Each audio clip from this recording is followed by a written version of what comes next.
Me gustaría invitar al doctor Felipe Burbano para la presentación del libro. Buenas tardes con todos y con todas. Em, bueno, yo quiero primero agradecer a Fernando por la invitación a participar en la presentación del libro, ¿no? Me da muchísimo gusto estar aquí.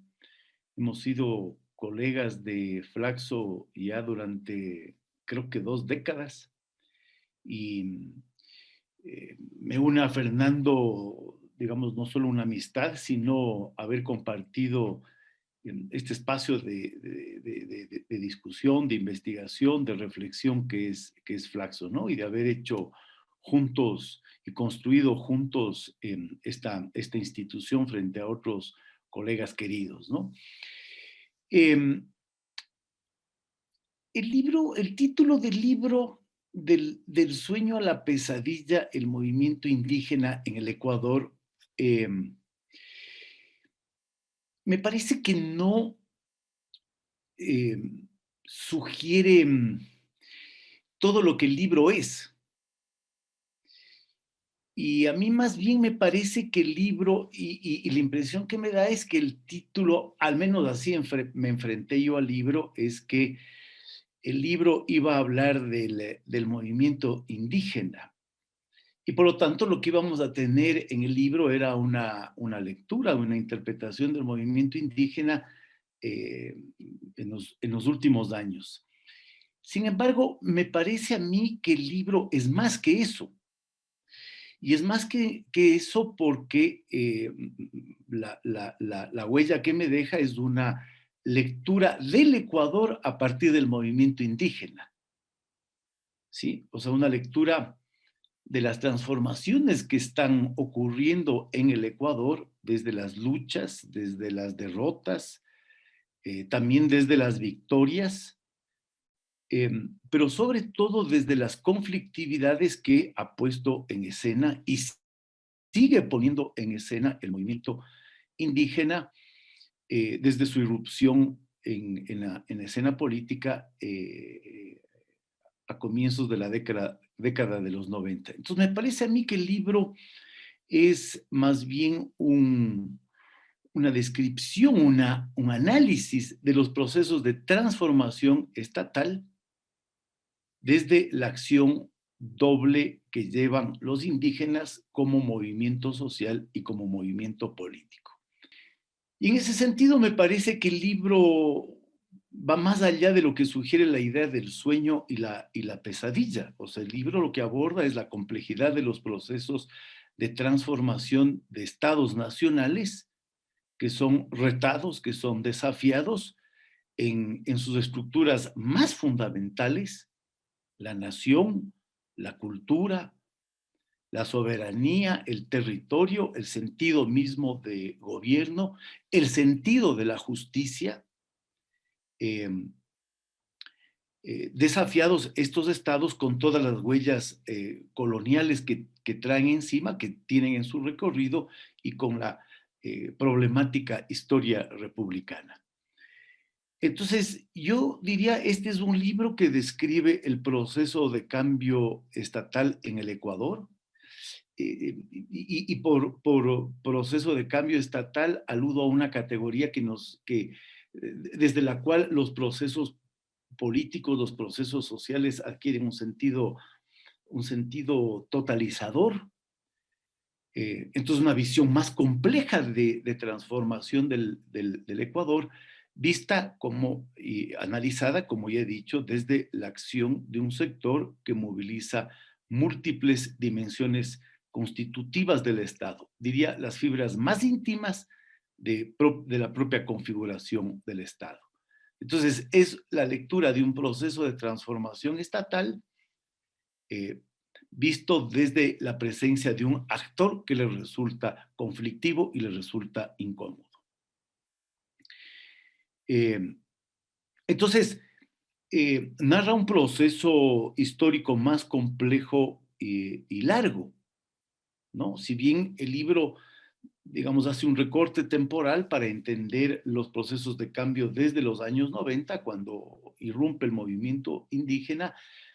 Es un libro que se mueve en el tiempo, que va y viene en el tiempo, o sea, que está centrado en la historia contemporánea del Ecuador, pero para entender esa historia contemporánea del Ecuador tiene que hacer en determinados momentos, y el libro lo hace en los momentos en que hay que hacer eh, estas miradas del tiempo más largo.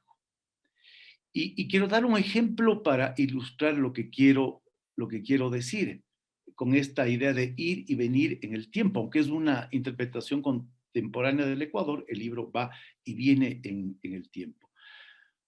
Cuando se narra con detalle, con minuciosidad, con precisión el enfrentamiento entre los pueblos Guaurani y Taromenani, y cómo la justicia ecuatoriana queda atrapada o se encuentra atrapada en el laberinto de su pluralismo jurídico, ese ejercicio que es el ejercicio analítico de un caso de estudio que nos plantea problemas sobre el pluralismo jurídico en el Ecuador, para ser entendido, termina con una reflexión sobre la vida y la muerte en los guaraníes y sobre la venganza en tanto obligación social frente a la tristeza y el dolor que genera la muerte de familiares por el ataque de grupos rivales, la venganza, digo, como reacción tradicional para el restablecimiento del equilibrio y la armonía social. Esta, este ir y venir en el tiempo se hace necesario, y eso queda claro en el libro, porque un hecho tan actual, tan contemporáneo como el que se analiza, no puede ser entendida por fuera de los sentidos tradicionales de la justicia guaraní que se pensaban erradicados. Entonces, esta es una manera de presentar el libro, diría yo, al menos de presentar el libro desde la lectura que yo hice. Una aproximación a los procesos de transformación en el Ecuador contemporáneo, pero al mismo tiempo con estos juegos de ir y venir en el tiempo para dimensionar la profundidad de estos campos. Eh, Quiero destacar tres aspectos generales del libro antes de referirme a los temas que describen la trayectoria y la propuesta analítica de Fernando. El primero es que muestra la madurez de Fernando como investigador, como antropólogo, como etnógrafo, su largo recorrido y conocimiento de los pueblos indígenas y de sus múltiples problemáticas, ¿no? O sea, el libro demuestra eso, ¿no? Ese acompañamiento minucioso, largo, dedicado, comprometido que ha tenido Fernando como antropólogo, ¿no? Es un colega, como dice Claudia Briones en el prólogo, que casi por 50 años viene leyendo y acompañando los procesos de movilización indígena. Y ese recorrido, esa experiencia, ese conocimiento aparece reseñado por el propio Fernando en la introducción y se muestra en el propio libro, ¿sí? Los debates de los que ha participado, los debates conceptuales de los que ha participado, las experiencias que ha acumulado en años de trabajo etnográfico, las lecturas, los conceptos, los autores que han marcado su formación académica. Todo eso aparece en este libro para configurar una lectura más compleja, más rica del problema al que se enfrenta, ¿sí? Y además, este libro es contextualizado como producto de su trabajo con organizaciones campesinas primero y luego indígenas de la sierra, la Amazonía y la costa, algo que ya nos contó Patricia.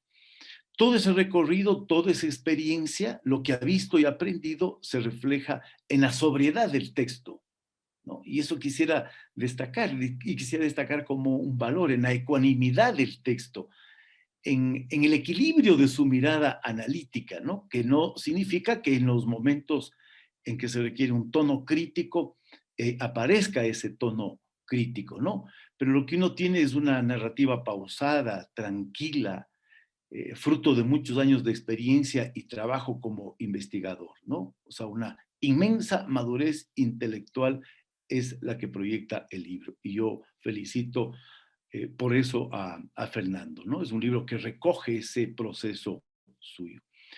Lo segundo que quiero destacar es la estrategia analítica, que me ha sorprendido, ¿no? O sea, es una estrategia que no se aparta, sino cuando es estrictamente necesario apartarse de los hechos que van configurando su objeto de estudio, ¿sí? Entonces, cuando uno lee el libro del Fernando, su objeto de estudio, que lo he descrito brevemente al inicio, se configura en la secuencia de hechos que se van produciendo alrededor de esta relación conflictiva que él analiza entre el Estado y el movimiento indígena ecuatoriano y las múltiples derivas, procesos que se abren a partir de esa relación conflictiva, ¿sí? Pero es un proceso que se sigue a partir digamos, de la minuciosidad de los hechos que se van generando.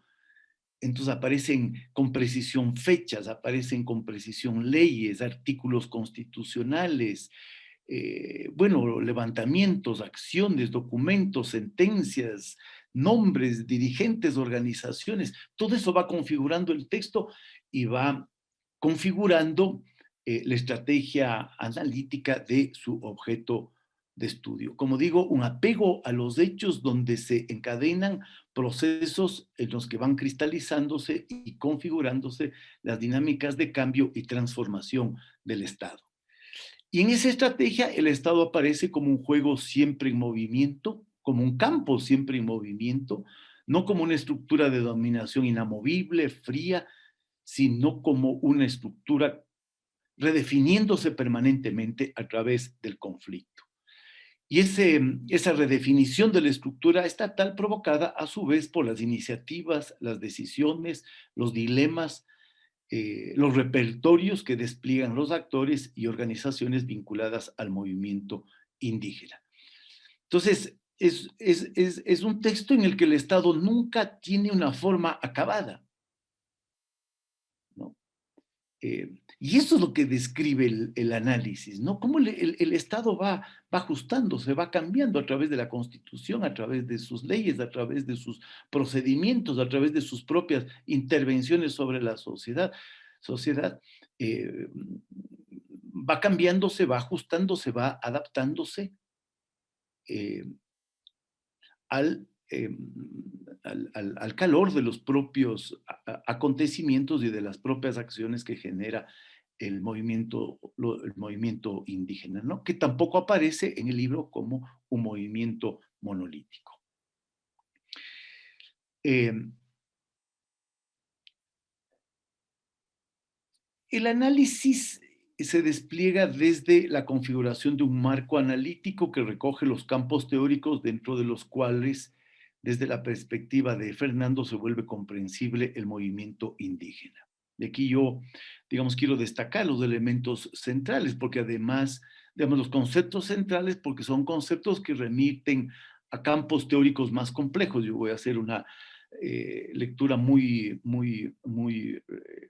reductiva, digamos, de esos conceptos, pero los quiero mencionar porque ahí se construye ese marco teórico desde donde es inteligible, desde la perspectiva del libro, la dinámica del movimiento indígena.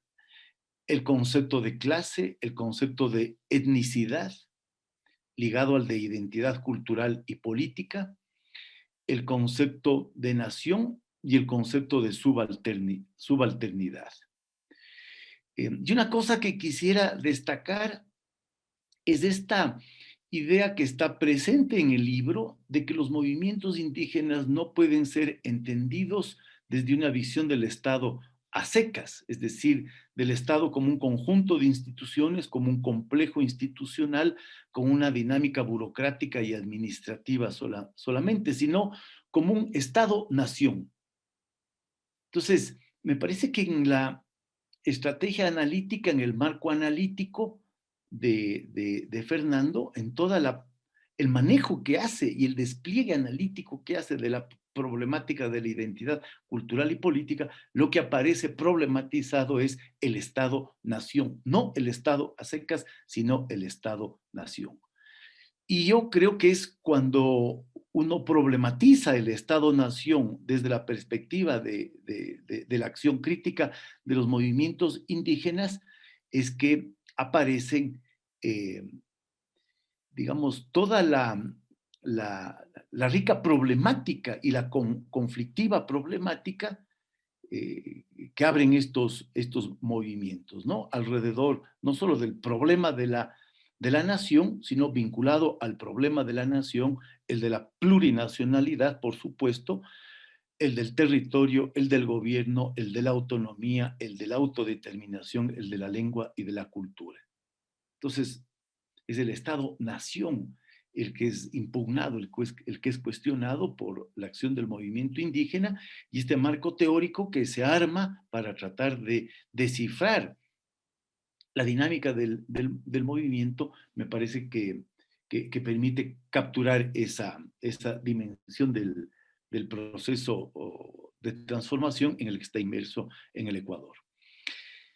Quizá habría sido bueno, digo esto solo de pasada, en el marco teórico, explicitar mejor la noción de Estado con la que se trabaja. ¿No es cierto? Se explicita el marco teórico con el que se trabaja el movimiento indígena, pero explicitar mejor el concepto del Estado con el que se trabaja, la forma como se aborda analíticamente el Estado. Y digo esto por lo que he leído y la forma como, y la estrategia analítica que veo desplegada en el libro para entender los procesos de transformación del Estado, me habría gustado ver una explicitación mejor de ese concepto, ¿no? De todos modos, la sensación que me deja es un concepto muy aterrizado, muy acotado del Estado, el Estado como sus instituciones políticas, sus marcos normativos, constitucionales, sus marcos jurídicos, ¿no es cierto?, que se va rastreando de manera minuciosa a lo largo del proceso analizado. El primer capítulo del libro describe el movimiento indígena ecuatoriana en la historia política reciente y es un capítulo en el que se pone en escena esta perspectiva analítica de mirar a la acción del movimiento indígena desde los cambios que se van produciendo, digamos, en la propia conceptualización del Estado, ¿no?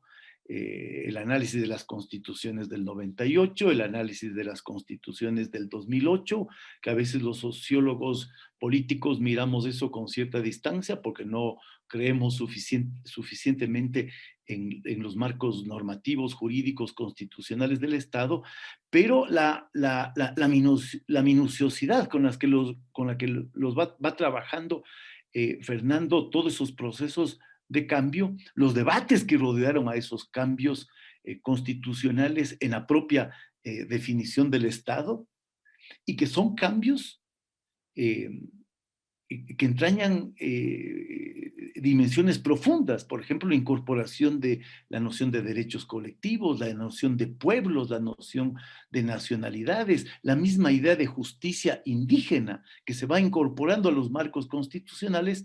Lo que muestra Fernando es que detrás de eso hay procesos, hay debates, hay acciones, hay reacciones, hay capacidad de incidencia del movimiento indígena y la exigencia del propio Estado a dar una respuesta a esos problemas, ¿no? Por eso digo, el concepto del Estado que maneja el Fernando es un concepto siempre aterrizado, siempre visto desde los hechos que se van produciendo en esta dinámica de conflicto entre el movimiento social y el Estado. Al mismo tiempo nos muestran estos debates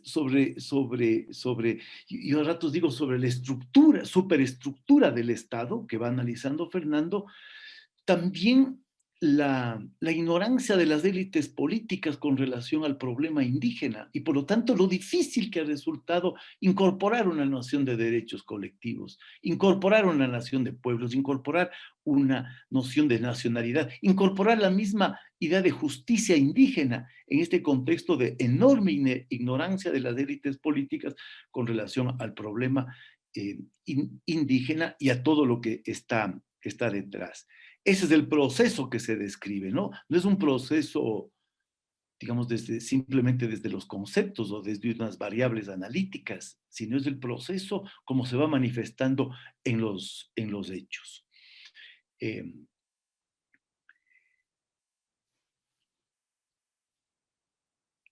Eso me parece a mí que lo que muestra esto que acabo de decir, ojalá sea lo suficientemente claro lo que estoy intentando decir, es que detrás del análisis lo que hay es la exigencia, la urgencia de aterrizar de aterrizar y ver cómo se van desplegando todos estas nociones, estos conceptos que se incorporan en los marcos constitucionales, en los marcos normativos que redefinen el funcionamiento de las instituciones estatales, de las agencias estatales, para entender exactamente qué dinámicas y procesos se están generando. ¿Sí? Y esto en el primer capítulo, esta, digamos, redefinición del Estado, esta redefinición que se va haciendo del Estado a partir de las demandas que movilizan los indígenas, digamos, aparece bien contextualizado en el complejo y inestable escenario político del Ecuador en los años 90 y en los años siguientes. Dos asambleas constituyentes, crisis de gubernamentalidad, dinámica permanente de movilización, de acción, de levantamientos, y en medio de todo este escenario, el Ecuador obligado a pensar la multiculturalidad, el multilingüismo, la plurinacionalidad, la interculturalidad, la justicia indígena, las nacionalidades, sus derechos a la autodeterminación. O sea, la complejidad y la riqueza de ese proceso están descritos en este primer capítulo. Quizá hay algo de el movimiento indígena que queda fuera en este primer capítulo y lo voy a decir porque me parece importante. Y es digamos, el eco, la resonancia de lo indígena sobre lo popular como elemento de redefinición de la cultura política y elemento de reidentificación del campo de lo popular. O sea, a mí me parece que el despliegue de lo indígena, de las luchas indígenas, este trabajo crítico que hace el movimiento indígena de la nación, de la cultura, de la identidad nacional, esta movilización de la identidad indígena, esta reivindicación de la identidad indígena, no solo implica una deconstrucción de la nación desde la plurinacionalidad, sino me parece que implica una deconstrucción de una cierta identidad y un modo de comprensión y de discursividad alrededor de lo popular. ¿No es cierto? Un discurso sobre lo popular que estaba dominado por el discurso de lo campesino, de lo clasista, de lo urbano marginal, ¿sí? Y que redescubre, a ratos tengo yo esa impresión, su propio rostro indígena a partir del discurso del movimiento indígena. O sea, es un redescubrimiento del rostro indígena de lo popular, ¿sí?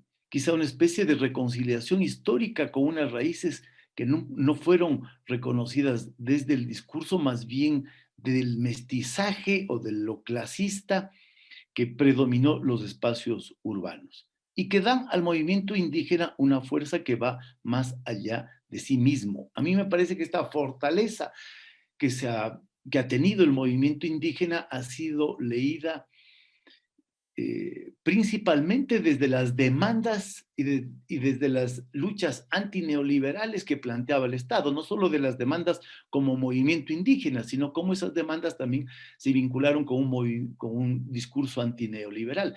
Y en ese discurso antineoliberal, esta ha sido la interpretación tradicional que se ha hecho del movimiento indígena, empató con las demandas de otros actores. A mí me parece que el movimiento indígena empata con otros actores subalternos, genera un sentido de identificación con otros sectores alternos en la medida en que reconstituye lo popular y permite una nueva lectura de lo popular, integrando esta dimensión de lo étnico y de lo indígena. ¿Sí? Eh, entonces me parece que ahí está la fortaleza, esta reconfiguración de las identidades populares de la mano del discurso indigenista de la CONAIE y de Pachacutic. ¿Sí?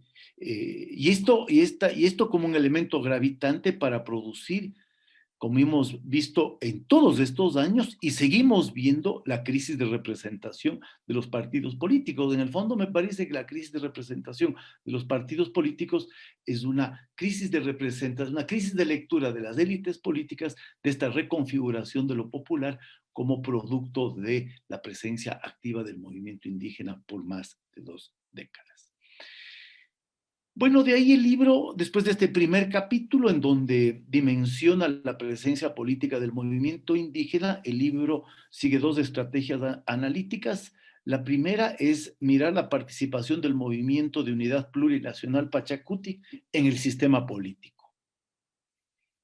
Y esto le permite entrar en una conocida pero no saldada discusión sobre la relación entre el movimiento social y el movimiento político. ¿Sí? ¿Qué significa que el movimiento social también se convierte en un movimiento político, tenga un brazo político que participe en las elecciones, se incorpore al sistema político democrático? ¿Cuál es el alcance de este salto hacia lo político, institucional, electoral del movimiento indígena? Y ahí el libro se detiene en mirar las tensiones, las contradicciones y las complementariedades también entre uno y otro. A mí me parece que al final el libro hace un balance positivo de esta doble dinámica de movimiento social y movimiento político, ¿no es cierto? Y hace una lectura positiva porque le permite al movimiento desplegar una compleja estrategia de transformación del Estado, desde adentro del Estado y desde fuera y en contra del Estado. En realidad es una triple estrategia la que plantea Fernando. Es una estrategia desde adentro del Estado a través del movimiento político, desde afuera como movimiento social y en contra cuando adquiere una lógica, no sé, se podría llamar más insurgente. Ahora, ¿por qué es positivo esta articulación entre movimiento social y movimiento político? O sea, el libro destaca algunos aspectos que quisiera yo aquí subrayar. Eh, Primero porque el Pachacútec ha tenido que privilegiar un discurso, dice Fernando, más bien nacionalista que etnicista para expandir sus propias posibilidades electorales. Entonces, no es un partido que ha girado alrededor de lo étnico, sino que ha introducido, digamos, elementos discursivos alrededor de lo étnico, pero también ha ido más allá de lo étnico. Entonces, partido que se ha aproximado a otros sectores sociales, no solo a los indígenas. Segundo, porque esta incorporación de sectores, de demandas de sectores excluidas, no solamente de los indígenas, pero básicamente de los indígenas, ha dado legitimidad a las instituciones democráticas. O sea, una ampliación del campo democrático a través de esta incorporación de demandas vía movimiento político. Luego, ha implicado, esto es muy interesante, la presencia de un movimiento político Pachacutic que mantiene un vínculo con organizaciones de base, aunque ha sido un vínculo no siempre exento de conflictos, ¿sí? Y eso ha supuesto, plantea el libro, una nueva forma de representación política, es decir, una forma de representación política que siempre se está renovando a partir del contacto con las organizaciones sociales. Otro aspecto positivo que se destaca es, bueno, todos los temas que Pachacutic incorpora al debate político nacional, y yo ya he mencionado algunos, ¿sí? Y eso supone que los partidos políticos, las élites políticas, están obligados permanentemente a discutir y a tomar posición frente a esos temas. O sea, una ampliación del campo político, una democratización del campo político desde la acción de Pachacutic. Nuevas formas de hacer política, especialmente en el ámbito de lo local. Esto hay un capítulo, me voy a referir rápidamente. Y otro aspecto, la responsabilidad de la dirigencia indígena de responder por sus acciones, no solo frente a los indígenas, sino al conjunto de sus votantes. La responsabilidad de Pachacuti de tener que responder, digamos, de sus acciones políticas. Bueno, este conjunto de cosas harían pensar que el balance que saca Fernando de esta relación de esta decisión que toma la CONAIE a mediados de los 90 de crear su propio brazo político, ha tenido resultados políticos beneficiosos, no solo para ellos, sino para el país.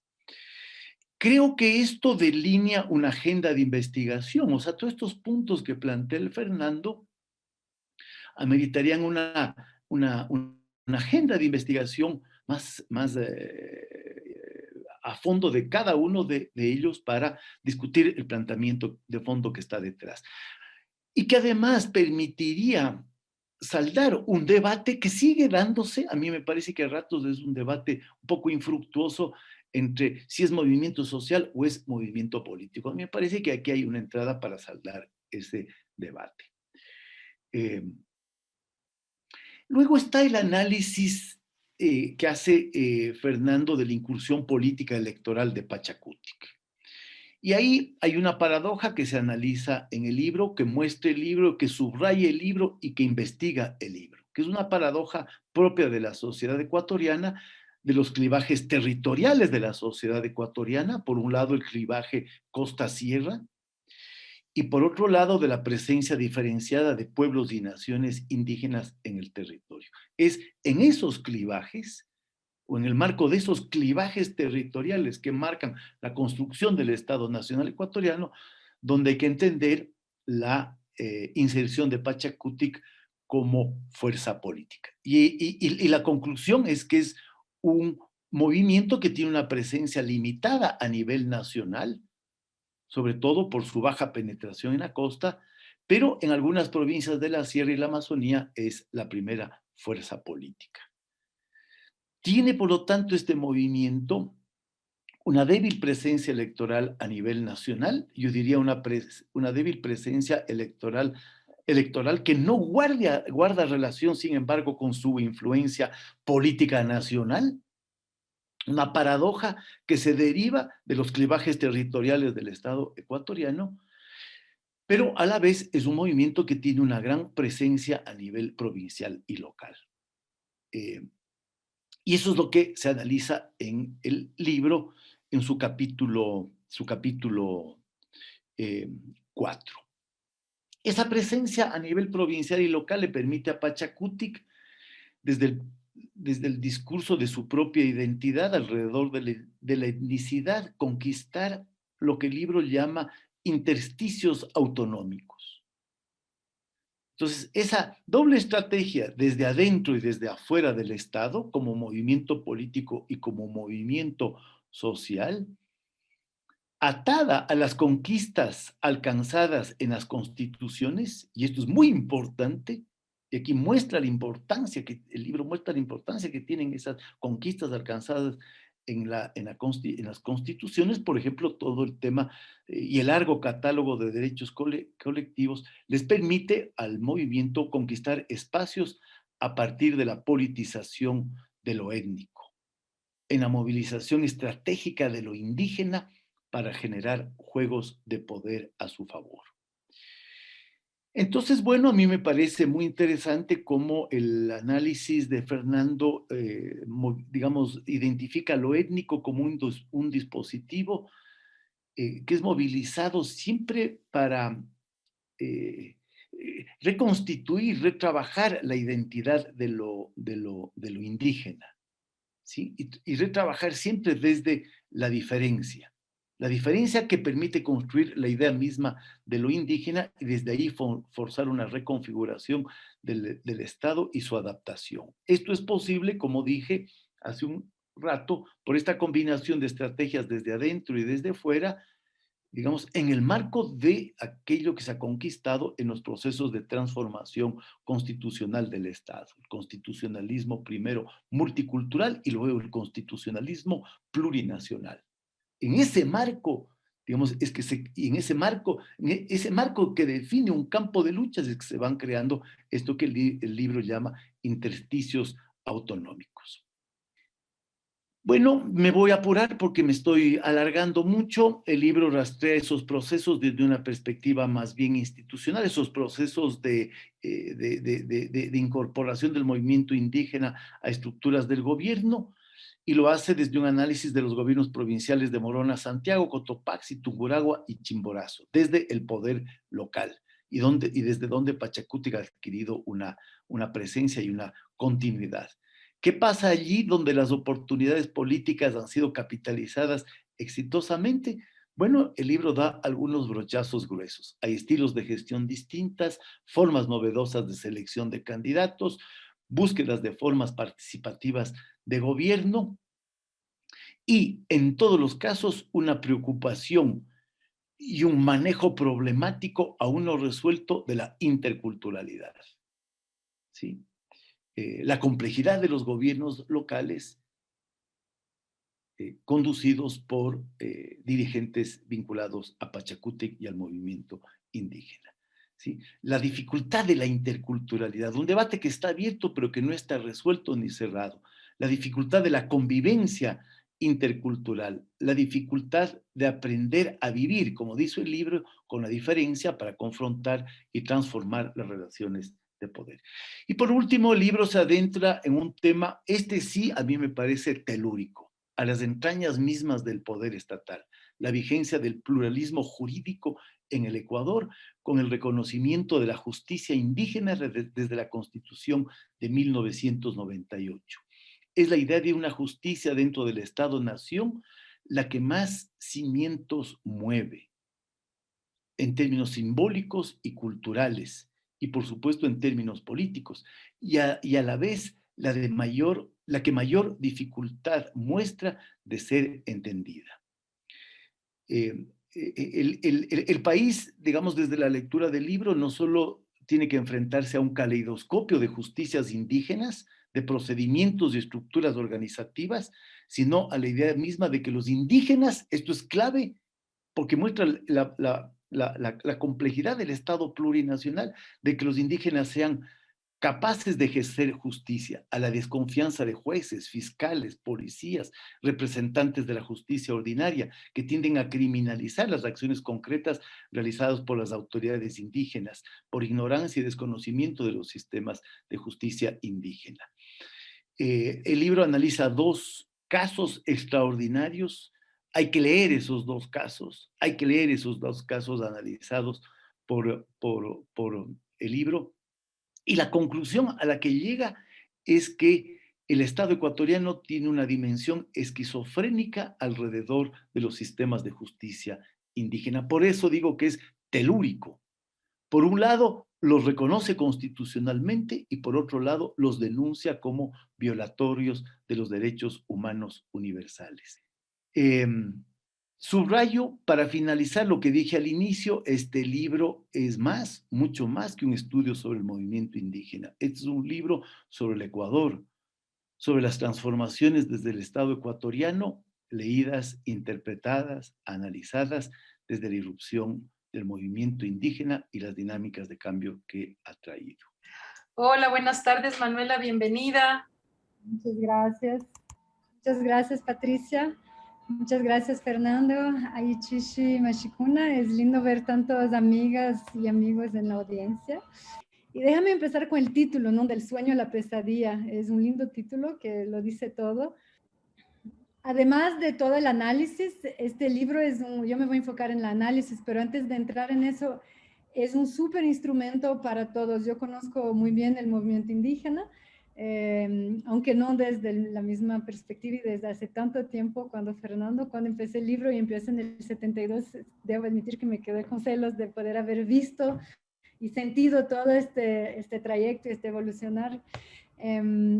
Entonces, hay una profundidad de tiempo y de espacio por la temporalidad que cubre y por este estudio comparativo casi etnográfico, ¿no? De comparar el Pachacutic, no solo su trayectoria nacional y su relación con el Estado, pero en cada provincia, no todas, pero el Cotopaxi, que es distinto de Chimborazo, que es distinto de Tungurahua, que es distinto de Morona Santiago, y esto permite mostrar cómo el movimiento indígena es muy plural, muy distinto, que no hay una identidad o política indígena, que sean extremadamente diversas, porque existe 4 provincias, pero podría ser, cada provincia del Ecuador tiene una agenda y una gestión política, una gobernanza distinta por su historia y por sus líderes, ¿no? Entonces es súper interesante.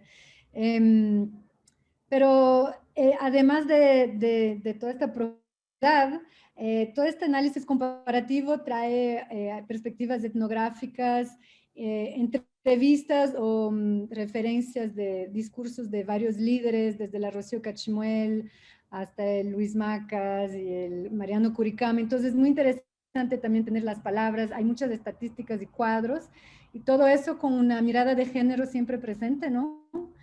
Cuando están las mujeres. De hecho, felicitaciones en traer el CONMI adentro, porque hay muy pocos estudios del movimiento indígena y del Pachacuti que mencionan la Confederación de Mujeres Indígenas del Ecuador y cómo fue tratada, ¿no? Y en todo eso se mezcla, entonces ahí es un campo muy rico, porque este análisis del movimiento indígena, de poscolonialismo, de subalternos, etcétera, es con mucha información concreta.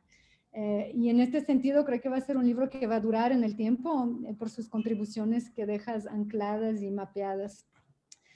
Pero entonces, más allá de eso, que lo que a mí me pareció más genial, aprendí muchas cosas. Por ejemplo, yo no sabía que la nacionalidad, la noción de nacionalidad venía de Moscú, ¿no? De toda esta movida en generar una dimensión política a los pueblos y nacionalidades, la influencia marxista en el concepto actual de nacionalidades en el Ecuador desde 1928. Entonces, eso es súper interesante. Pero lo que, además de la historia y de los datos, de los cuadros y de todo lo que es contado, de las voces que son traídas al frente, para mí lo que se queda de este análisis es un problema, es una tensión, un dilema constante en el movimiento indígena en Ecuador y en todos los movimientos indígenas internacionales. Entonces yo estudio política internacional, relaciones internacionales, desde una mirada indígena. Le voy a llevar un poco a este lado y voy a ir un poco hundido en la mitad del libro. Mencionas voy a buscarla, a Luis Maldonado, que está recordando una reunión con Osvaldo Hurtado. Y Osvaldo Hurtado les pregunta, ¿qué quieren? ¿Ustedes quieren en algún momento ser gobierno o no? Y para mí esta frase que traes es genial, porque nadie contesta cuando Hurtado pregunta eso, porque no lo habían pensado así.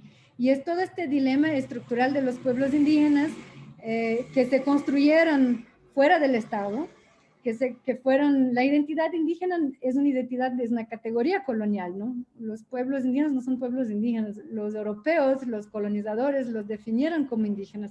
Son quichos, son aymaras, son oranis, son shuar, son pueblos, son naciones, pero el ser indígena es una categoría colonial.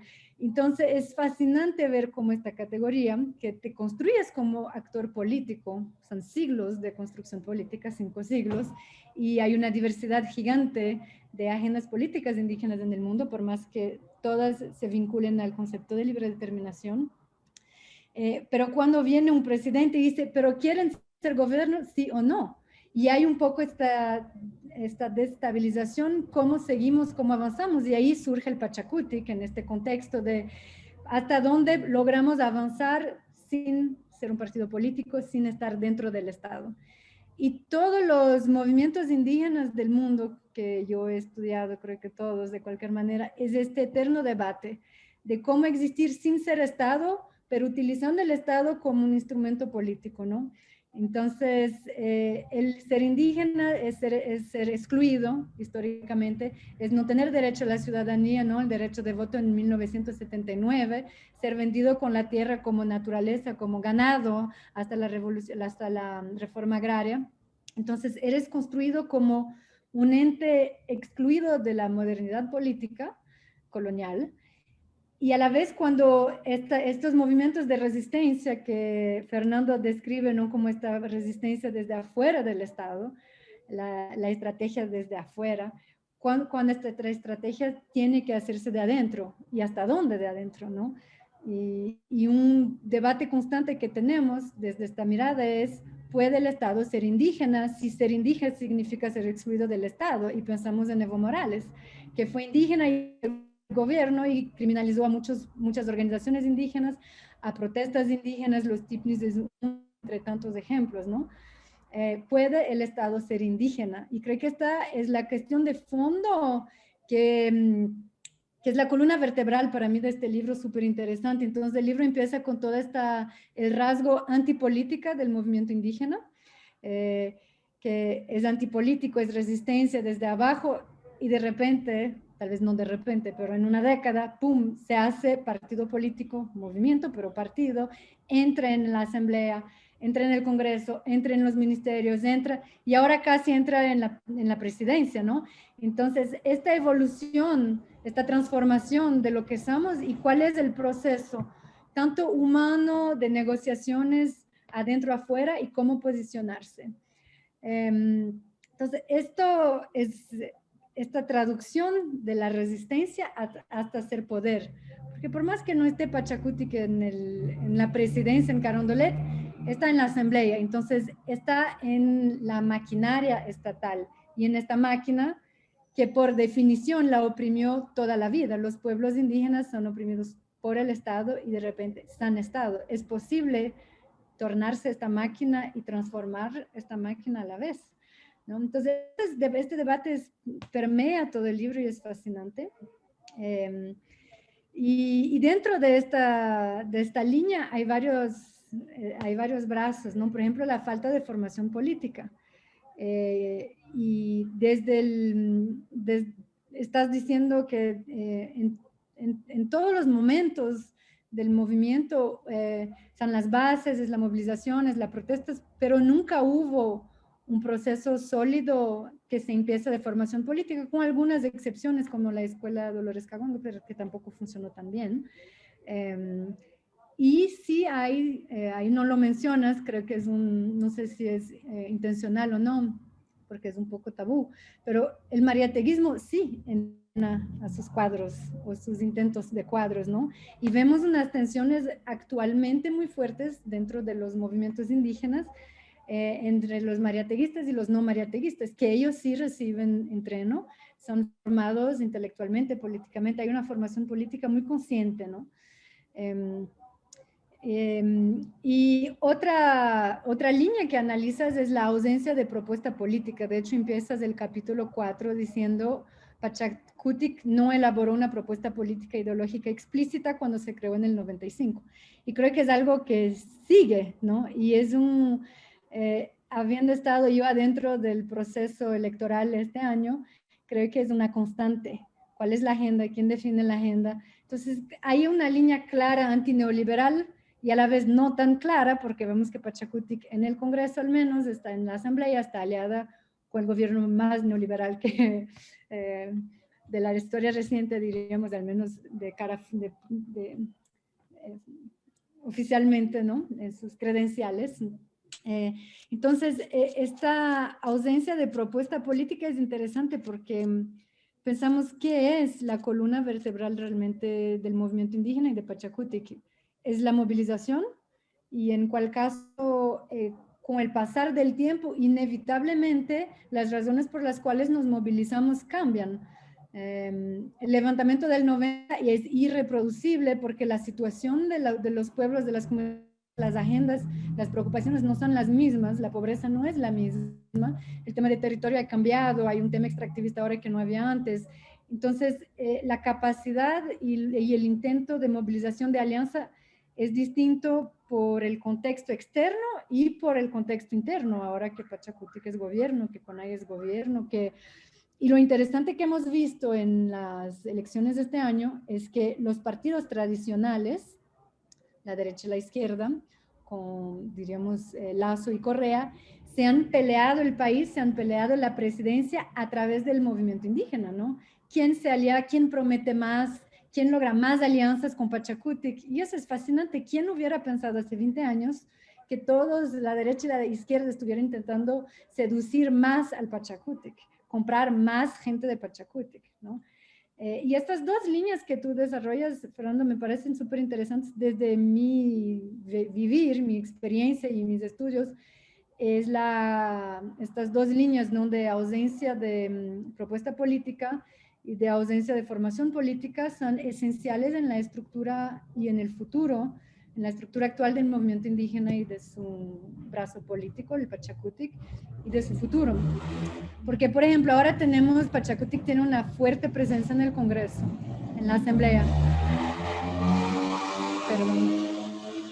Pero ¿cuántas de estas personas que están en la Asamblea, de estos asambleístas, cuántos conocen el proceso indígena histórico? ¿Cuántos son indígenas? Como tú mencionas en la conclusión, de hecho. ¿Cuántos conocen el proceso? ¿Y cuántos entienden? Creo que la mayoría, todos los que no son indígenas, creo que el 90% ni entiende lo que es un ay. Entonces, a partir de ahí, todo el concepto de libre determinación es completamente externo. Entonces, tenemos una estructura Pachakutik, pero que no necesariamente representa a este histórico del movimiento indígena, ¿no? Entonces, hay una problemática de cómo seguir, cómo avanzar, y en esto viene esta idea que Felipe mencionó de privilegiar un discurso nacionalista. ¿Qué es Pachakutik si privilegia un discurso nacionalista? Y eso es algo que para mí siempre fue una interrogación, porque la trans de Tamaguaña, cuando se iba a dar discursos en Guayaquil y organizar articulaciones con los trabajadores en la costa, ella tenía un discurso muy nacionalista de obreros, de trabajadores, es tal vez una de las influencias marxistas del Partido Comunista sobre el movimiento indígena. Pero hoy en día, ¿qué significa tener una narrativa nacionalista de patria? Se habla mucho de patria también, ¿no? Y tal vez para ir empezando a cerrar, hay otra citación que traes que me parece muy útil en el tiempo actual. Es de Luis Macas, también ahí por la página 100, que dice que la CONAIE en una de sus resoluciones iniciales dijo que no iba a participar, que no se debía participar en instituciones públicas. Y eso no pasa. Y claro, y ahí volvemos a este dilema. Somos un movimiento político, un partido, pero no participamos. Participamos, pero no nos aliamos con el gobierno, pero no igual que si nos aliamos con Lazo o no. El correísmo está tomándose la CONAI y otras bases indígenas. Entonces, esta cuestión de qué somos, ¿no? ¿Cuáles eran nuestros sueños? ¿Y cuáles sueños se tornaron en pesadilla? Tiene que ver con el caminar hacia mañana, porque yo creo profundamente que los movimientos indígenas son el futuro, no en el sentido que son más puros ni románticos, porque hay mucho machismo, como lo mencionas en el libro, en las estructuras políticas. De hecho, quería terminar un poco citando en tu conclusión, tú mencionas eso, ¿no? De cómo el Pachakutik no ha sido crítico del sistema ecuatoriano, más bien se ha adaptado sin ningún problema a las estructuras estatales y patriarcales. Y creo que ese es un problema, porque quien habla de patriarcal habla de racista, y si es un partido indígena antirracista, descolonial en sus intentos, no puede ser solo antineoliberal. Eso ya está, pero es más que el antineoliberalismo, el movimiento indígena y el Pachakutik. Y creo que si pensamos los movimientos indígenas, los pueblos indígenas que han vivido el Holocausto, porque hablamos de la crisis climática como esta crisis enorme, ¿no? Esta catástrofe mundial, y es una catástrofe, pero los pueblos indígenas que han vivido 500 años de catástrofe, 500 años de holocausto, de despojo, saben cómo sobrevivir estas crisis catastróficas, porque lo han hecho estos 500 años. Y tienen memoria, por más que no sea visible, tangible, institucionalizada, de otros sistemas políticos y de otras relaciones entre lo humano y lo no humano, que es lo que la crisis climática nos busca enseñar para los que van a aprender, ¿no? Para sobrevivir. Y tal vez esta crisis climática, la otra cosa que tiene es que nos forza a aprender la solidaridad.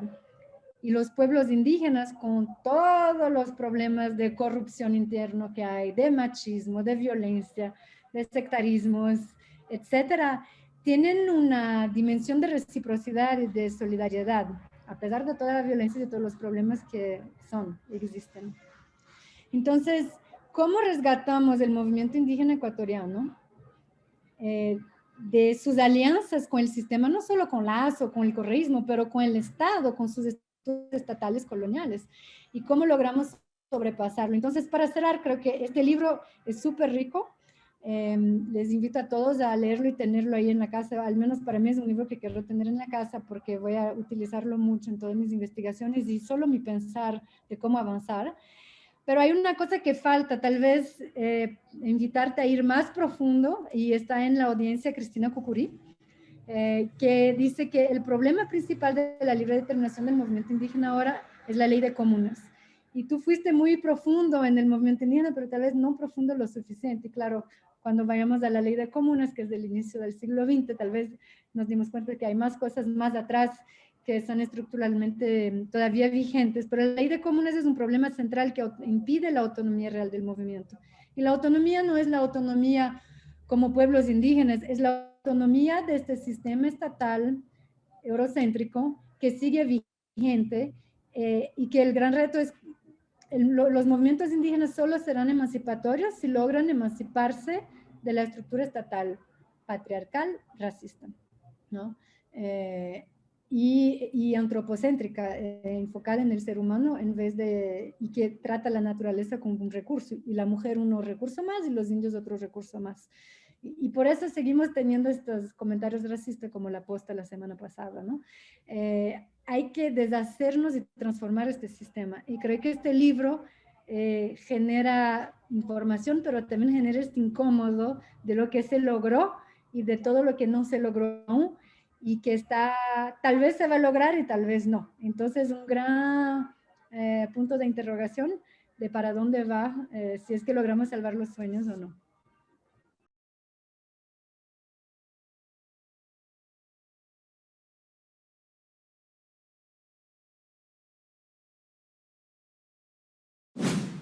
Gobierno de México.